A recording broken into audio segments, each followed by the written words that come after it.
गोवर्धन पूजा में गोधन यानी गायों की पूजा की जाती है। शास्त्रों में बताया गया है कि गाय उसी प्रकार पवित्र होती है जैसे नदियों में गंगा। गाय को देवी लक्ष्मी का स्वरूप भी कहा गया है। देवी लक्ष्मी जिस प्रकार सुख समृद्धि प्रदान करती है, उसी प्रकार गाय माता भी अपने दूध से स्वास्थ्य रूपी धन प्रदान करती है। इनका बछड़ा खेतों में अनाज उगाता है। इसी तरह गाय संपूर्ण मानव जाति के लिए पूजनीय और आदरणीय है। गाय के प्रति श्रद्धा प्रकट करने के लिए ही कार्तिक शुक्ल पक्ष प्रतिपदा के दिन गोवर्धन की पूजा की जाती है और इसके प्रतीक के रूप में गाय की पूजा की जाती है। इस दिन गोवर्धन पर्वत की पूजा का भी विधान है। देश विदेश से लोग इस दिन गोवर्धन पर्वत की पूजा के लिए आते हैं। गोवर्धन पूजा कथा। गोवर्धन पूजा के संबंध में एक लोक कथा प्रचलित है। कथा यह है कि देवराज इंद्र को अभिमान हो गया था। इंद्र का अभिमान दूर करने हेतु भगवान श्री कृष्ण, जो स्वयं लीलाधारी श्री हरि विष्णु के अवतार हैं, उन्होंने एक लीला रची। प्रभु की इस लीला में यूँ हुआ कि एक दिन उन्होंने देखा कि सभी ब्रजवासी उत्तम पकवान बना रहे हैं और किसी पूजा की तैयारी में जुटे। श्री कृष्ण ने बड़े भोलेपन से मैया यशोदा से प्रश्न किया, मैया ये आप लोग किनकी पूजा की तैयारी कर रहे हैं? कृष्ण की बातें सुनकर मैया बोली, लल्ला हम देवराज इंद्र की पूजा के लिए अन्नकूट की तैयारी कर रहे हैं। मैया के ऐसे कहने पर श्री कृष्ण बोले, मैया हम इंद्र की पूजा क्यों करते हैं? मैया ने कहा, ये वर्षा करते हैं जिससे अन्न की पैदावार होती है, उनसे हमारी गायों को चारा मिलता है।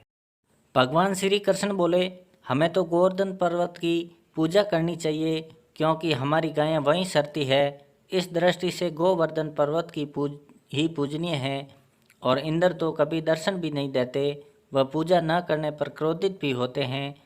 अतः ऐसी अहंकारी की पूजा नहीं करनी चाहिए। लीलाधारी की लीला और माया से सभी ने इंद्र के बदले गोवर्धन पर्वत की पूजा की। देवराज इंद्र ने इसे अपना अपमान समझा और मूसलाधार वर्षा शुरू कर दी। प्रलय के समान वर्षा देखकर सभी ब्रजवासी भगवान कृष्ण को कोसने लगे कि सब इनका कहा मानने से हुआ है। तब मुरलीधर ने मुरली कमर में डाली और अपनी कनिष्ठा अंगुली पर पूरा गोवर्धन पर्वत उठा लिया और सभी ब्रजवासियों को उसमें अपने गाय और बछड़े समेत शरण के लिए बुलाया। इंद्र कृष्ण की यह लीला देखकर और क्रोधित हुए, फलतः वर्षा और तेज हो गई। इंद्र का मान मर्दन करने के लिए तब श्री कृष्ण ने सुदर्शन चक्र से कहा कि आप पर्वत के उस पर रहकर वर्षा की गति को नियंत्रित करें और शेषनाग से कहा, आप मेड़ बनाकर पानी को पर्वत की ओर आने से रोकें। इंद्र लगातार 7 दिन तक मूसलाधार वर्षा करते रहे।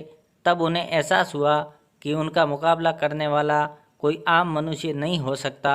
अतः वे ब्रह्मा जी के पास पहुँचे और सब वृत्तांत कह सुनाया। ब्रह्मा जी ने इंद्र से कहा कि आप जिस कृष्ण की बात कर रहे हैं वह भगवान विष्णु के साक्षात अंश है और पूर्ण पुरुषोत्तम नारायण है। ब्रह्मा जी के मुख से यह सुनकर इंद्र अत्यंत लज्जित हुए और श्री कृष्ण से कहा कि प्रभु, मैं आपको पहचान न सका, इसलिए अहंकारवश भूल कर बैठा।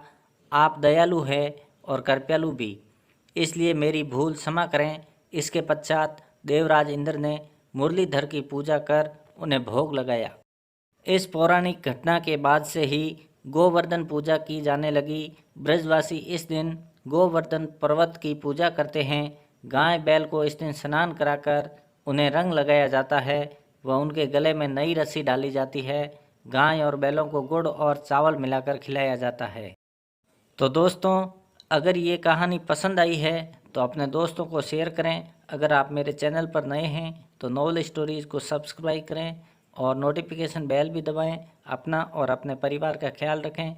मिलते हैं नई कहानी के साथ, तब तक के लिए धन्यवाद।